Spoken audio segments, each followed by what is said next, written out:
আজকে শাকিব খানের দুইটা সিনেমা নিয়ে কথা বলবো। একটা হচ্ছে আলোচনায় আছে কবে রিলিজ পাবে, আরেকটা হচ্ছে এখন পর্যন্ত আলোচনায় আসে নাই বাট সমাজ মাধ্যমে সেটা নিয়ে কিন্তু আলোচনা হচ্ছে। প্রথমটা হচ্ছে দরদ, অরণ্য মামুনের, এটা আসলে কবে রিলিজ পাবে বা এর ভাগ্যে আসলে কি আছে। আর আরেকটা হচ্ছে বরবাদ, এই সিনেমাটা আসবে বা শাকিব খান আসলে করবে, এবং বরবাদ সিনেমায় নায়িকা আসলে কী হবে এটা নিয়ে এক এক সময় এক একটা নিউজ আসতেছে। এটা নিয়ে আসলে আমি কনফিউজ। আর দেশের যে বর্তমান চলমান অবস্থা তাতে আসলে সঠিক তথ্যটা দেওয়াটাও এখন খুব টাফ, কারণ আসলে মানুষ সিনেমা নিয়ে এতটা ভাবছে না, তারপরেও আলোচনা করতে চাই। দরদ সিনেমাটা লটারির খেলে প্রথম থেকে আসলে out of the stadium, out of the field. কেন? তুফান সিনেমাটার আগে আলোচনায় আসছিল দরদ সিনেমাটা নিয়ে প্রথমে হচ্ছে কন্ট্রোভার্সি হলো রাজকুমার টিমের সাথে। শাকিব খানের জন্মদিনে কে সবচেয়ে বেশি উইশ করতে পারে, রাজকুমারের আরশাদ আদনান নাকি দরদের অনন্য মামুন? এইটা নিয়ে তো ভাই ব্যাপক কন্ট্রোভার্সি।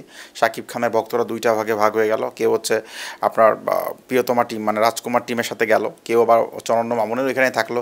কন্টেন্ট ক্রিয়েটারদের মধ্যে দেখলাম দুইটা ভাগ, কেউ হচ্ছে অনন্য মামুনের পক্ষে, কেউ হচ্ছে যে এই পক্ষে। মোরাল অফ দ্য স্টোরি কী হইল, বুর্জ খলিফায় যে শাকিব খানের জন্মদিনের বিশাল একটা প্রোমো হবে, ওইটা তো হইলই না। এবং অরণ্য মামুন দুবাইতে গিয়া কিছু কাজ করলেন, বিমান থেকে ঝাঁপ দিলেন, মরুভূমির বুকে কিছু গাড়ি চালাইলেন, সব কিছু বলে আলোচনা আসার একটা চেষ্টা করলেন যে শাকিব খানের জন্মদিনেও উইশ করা হলো, আবার দরদ সিনেমাটার প্রমোশনটা হয়ে গেল, মানে এক ঢিলে দুই পাখি। That's good. বাংলাদেশের আগে সিনেমার প্রমোশন নিয়ে এত টাকা খরচ করা বা এই চিন্তা আসলে কয়জনের ছিল সেটা নিয়েও প্রশ্ন।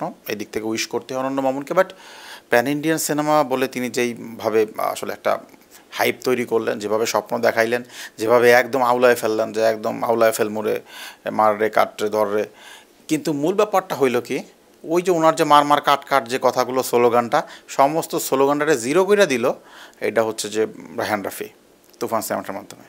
এবার তুফান সিনেমাটা হিট হওয়ার পরেই দেখলাম হঠাৎ করে দরদের একটা টিজার রিলিজ করে দিল, এবং তখন আমরা বুঝতে পারলাম যে ভাই এই শাকিব খান বাংলাদেশের ফিল্ম ইন্ডাস্ট্রির জন্য একা লড়াই করলেও পরিচালকরা কিন্তু যার যার জন্য লড়াই করে, যার যার ক্যারিয়ারের জন্য লড়াই করে। হ্যাঁ, এই যে তিনটা একদম উঠতি বয়সী পরিচালক, যেমন হচ্ছে যে হিমেল আশরাফ, অনন্য মামুন এবং হচ্ছে রায়হান রাফি, এদের মধ্যে লড়াই হইল। ব্যক্তিগতভাবে প্রথম থেকে আমি জানতাম যে এই লড়াইয়ে রায়হান রাফি এগিয়ে থাকবে, মন থেকেই জানতাম, এবং সেটা আমি ফারজানার লাইভেও বলেছিলাম। এরপরে কিন্তু এটাই হইল, কারণ আমি জানি। এবং দ্বিতীয়ত রাজকুমার সিনেমায় যখন আসলে শাকিব খানকে একদম ক্লিন শেপ করছে, তখন আমি বলছি যে এইটার আপনার যতই আপনার দামি হোক, মানে আপনার কি বলে স্কিন যতই দামি হোক বা আপনার ওই গল্পটা যতই দামি হোক না কেন, শেষ পর্যন্ত খুব একটা আলোচনা আসতে পারবে না। এবং এটাই কিন্তু হয়েছে, শেষ পর্যন্ত কিন্তু অতটা আলোচনায় আসে নাই, সমালোচনা হয়েছে। এবং এইটা নিয়ে কিন্তু ব্যাপক আকারে কন্ট্রোভার্সি হয়েছে। রাজকুমার সিনেমাটা অনেকে বলছে এটা ফ্লপ গেছে, এটা মানুষ আসলে ওইভাবে নেই, মানে ফ্রাস্ট্রেশনে ছিল। প্রিয়তমা সিনেমাটা দেখার পরে যে জিনিসটা আসলে চাইছিল এটা আসলে কিছুই মিলাইতে পারে নাই। এরপরেই আমরা দেখলাম পরবর্তীতে ঈদে যখন তুফানটা আসলো, তুফান আসার আগেই কিন্তু একটা ডাক দিচ্ছিল ওরা, রায়হান রাফি, এটা সম্ভবত পোস্টারের মাধ্যমে, ফার্স্ট লুক পোস্টার, ওদের অ্যানিমেশন, ওদের ভিএফএক্স, মিউজিক, সং, তারপর হচ্ছে যে স্টার ইনক্লুডিং সব কিছু দিয়ে তুফান সিনেমাটা যে একটা হাইপ তুলবে এটা বুঝতে পারছিলাম, এবং এইটাও কিন্তু হইলো। এরপরে কি হলো, দেখলাম যে তিনজন পরিচালকই আসলে তিন মতে চলতেছে। রায়হান রাফির তুফান নিয়েও আসলে প্রিয়তমা টিম বা রাজকুমার টিম আসলে কিছু নেগেটিভ ভাবে নিল, এটা নিয়েও আলোচনা হইলো। সব কিছু নিয়ে আলোচনার এক পর্যায়ে কী হইলো, দরদ সিনেমাটা কোথায় যেন হারায় গেল। এই যে হারায় গেল, এই সিনেমাটা এখন আসতেছে না। আপনি দেখেন যে একদম লজিক্যালি যদি আপনি ব্যাপারগুলো ভাবেন, আপনার কাছে ভালো লাগবে। ভিডিওটা একটু বেশি লম্বা হয়ে গেছে, বাট আপনারা দেখেন, আশা করছি মজা পাইতেছেন আমার কথায়। আমি শুরু করলাম নতুন করে, আবার মজা পাবেন। আপনি দেখেন একটাবার রায়হান রাফি তুফান সিনেমাটার জন্য সময় নিয়েছিল মাত্র 1.5 মাস। 1.5 মাসের মধ্যে সিনেমাটা কিভাবে নিয়ে আসলো, 1.5 মাসই, একদম অনেস্টলি বলছি যে প্রপারলি কাজটা হয়েছে 1.5 মাসে। সেই 1.5 মাসের মধ্যে আপনি পোস্টার বলেন, ভিএফএক্স বলেন, আপনি গান সিলেকশন বলেন, আপনি গল্প সিলেকশন বলেন, এবং সেটার চিত্রধারণ বলেন, সব কিছুতে রায়হান রাফি এ ক্লাস। মানে এটা আপনি বলতে পারবেন না যে ভাই এটা অতটা ভালো হয় নাই। একদম রায়হান রাফি প্রমাণ করে দিয়েছে যে ভাই আমি পারি, একদম চুরমার করে ফেলছে। ইন্ডাস্ট্রিতে স্বপ্ন দেখাইছে মানুষকে যে আপনি যদি সিনেমা বানান তাহলে চলবে। আর এই জ্বরে সবচেয়ে বেশি ক্ষতিকর যে মানুষটা হয়েছে, যার সবচেয়ে বেশি ক্ষতি হয়েছে, এটা অনন্য মামুন। এটা কেউ বুঝতেই পারেনি যে অনন্য মামুনের ক্ষতি হয়ে গেছে। অনন্য মামুন নিজেও বুঝতে পারে নাই, হয়তো বা বুঝতে পারছে, অনেক ইন্টেলিজেন্ট কিন্তু অনন্য মামুন, বুঝছেন, অনেক ইন্টেলিজেন্ট। নাইলে এত অল্প বয়সে অনন্ত জলিলের হাউস আগুন জ্বালাইছে, শাকিব খানের সাথে চলে আসছে, এত মানে আপনার ইন্টেলিজেন্ট না হলে এটা সহজ ছিল না, সম্ভব ছিল না। সো দ্যাট অনন্য মামুনের আসলে ব্যাড লাগ হয়ে গেছে তুফানিটার পরে।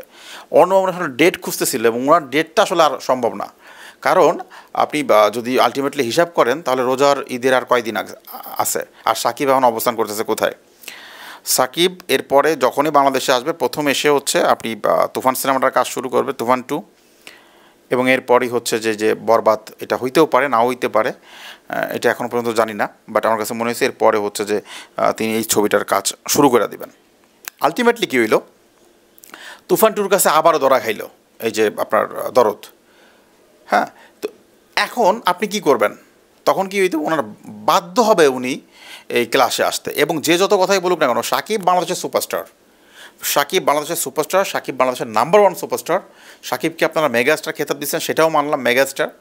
সাকিব বাংলাদেশের একমাত্র অলরাউন্ডার স্টার, যিনি আসলে সিনেমা হলে একক নেতৃত্ব দিতে পারেন। আপনি যতটা বিশেষণ দিবেন আমি আপনার সাথে একমত, বাট এইটা একমত না যে সাকিবের একই সিনেমা ঈদে রিলিজ পাইলে একরকম ব্যবসা হবে, আবার ঈদ ছাড়া রিলিজ দিলে সেম ব্যবসা হবে, এটার সাথে আমি কখনোই একমত না।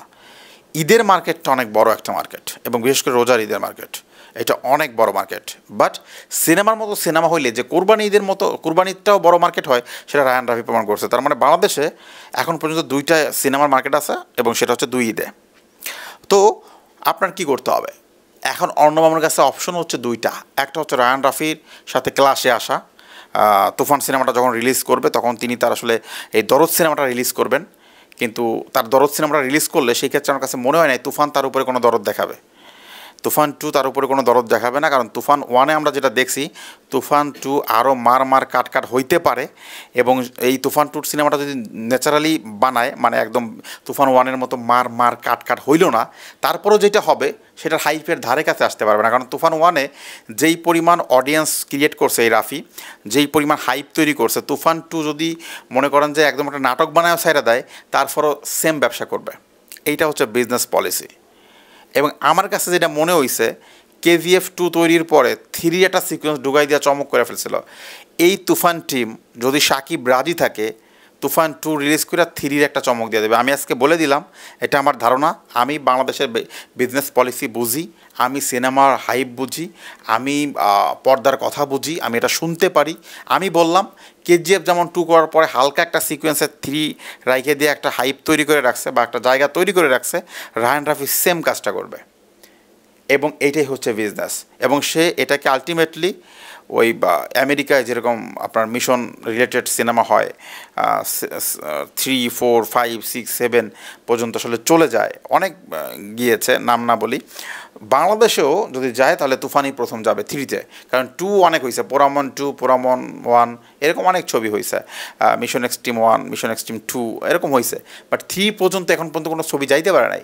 বাট যাওয়ার মতো একটাই মাত্র ছবি, সেটা হচ্ছে যে তুফান, এবং এইটা যাবে, তুফান 3 আসবে। আমি আপনাকে বললাম এটাই বিজনেস পলিসি, এবং এইটা শাহরিয়ার শাকিল এবং রায়ান রাফি করবে, এবং আমরা অ্যাপ্রিসিয়েট করি যে ভালো সিনেমা করছে, ওরা করুক।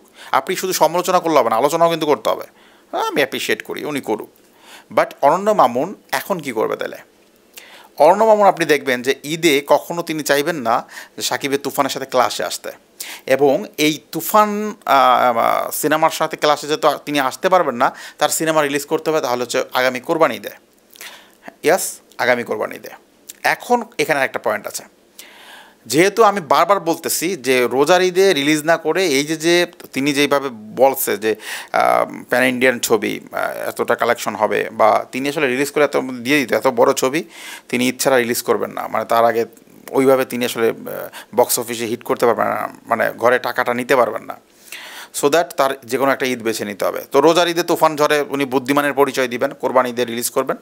রোজার ঈদ থেকে কোরবানি ঈদের যে 3 মাসের একটা গ্যাপ বা 2.5 মাসের একটা গ্যাপ, এই গ্যাপে তাকে কি আসলে অন্য কোনো পরিচালক এই জায়গাটা দিবে বলে আপনার মনে হয়? না। এর ভিতরে আরও একটা সিনেমা দেখবেন যে দাঁড়ায় গেছে, সেটা হইতে পারে বরবাদ। এখন আপনি দরদ নাকি বরবাদ, আপনি আসলে কোনটা দেখবেন? আবার যদি মনে করেন যে তুফান 2 আসলো হচ্ছে রোজার ঈদে, রায়হান রাফি ঘোষণা দিয়ে দিল তুফান 3ও আসতেছে, সেটা হচ্ছে কুরবানি ঈদে, ব্যাপারটা কী হবে অনন্য মামুনের বলেন? এই ক্ষেত্রে এই জন্য আমি বলি যে সব সময় একটু মাথাটাকে ঠান্ডা রাখতে হয়। সিনেমা ইন্ডাস্ট্রিতে সবাই শুধু ঈদের জন্য বসে থাকে যে বড় বাজেটের সিনেমা করব, কিন্তু ওই ঈদে সবচেয়ে বড় ক্লাস দাঁড়ায়। শাকিব খানের হাতে একটা সিনেমা এখন পর্যন্ত বসেই আছে। শাকিব খানের হাতে বললে ভুল হবে, এটা বলতে হবে পরিচালকের হাতে। সিনেমার নাম হচ্ছে অন্তরাত্মা। এত দামি একটা সিনেমা, এতটা ক্রাশ করতে পারে, যেই সিনেমাটা আসলে আপনি পহেলা বৈশাখেতে রিলিজ করতে পারেন, যেই সিনেমাটা আপনি ঈদের মতো ফেস্টিভ্যালে রিলিজ করতে পারেন, যেই সিনেমাটা আপনি ভ্যালেন্টাইনে রিলিজ করতে পারেন, যেই সিনেমাটা আপনি বছরের প্রথম দিন মানে আপনি কী বলে জানুয়ারির 1 তারিখেও রিলিজ করতে পারেন, সেই সিনেমাটা কিন্তু এত কাল যাবৎ বসাই রাখছে। এটা কিন্তু সব কমপ্লিট, আমি যতদূর জানি একদম এভরিথিং কমপ্লিট, বাট রিলিজই করতেছে না। তো মনে করেন কিচ্ছু হয় নাই, রোজার ঈদে অনন্য মামুন এটাকে রিলিজ করলো না, কোরবানি ঈদের জন্য রাইখা দিল, এবং কোরবানি ঈদে যেটা হইলো সেটা হচ্ছে যে ওই যে অন্তরাত্মা দিয়ে দিল। তখন এখন আপনি কোনটা দেখবেন? সো অনেক প্রশ্ন। আমার এই আলোচনাগুলো যদি আপনার ভালো লাগে থাকে, কফি উইথ আরিয়ান জয়েন করে ফেলান, কমেন্ট করেন, আমি আপনাদের প্রত্যেকটা কমেন্ট কিন্তু দেখি। ধন্যবাদ।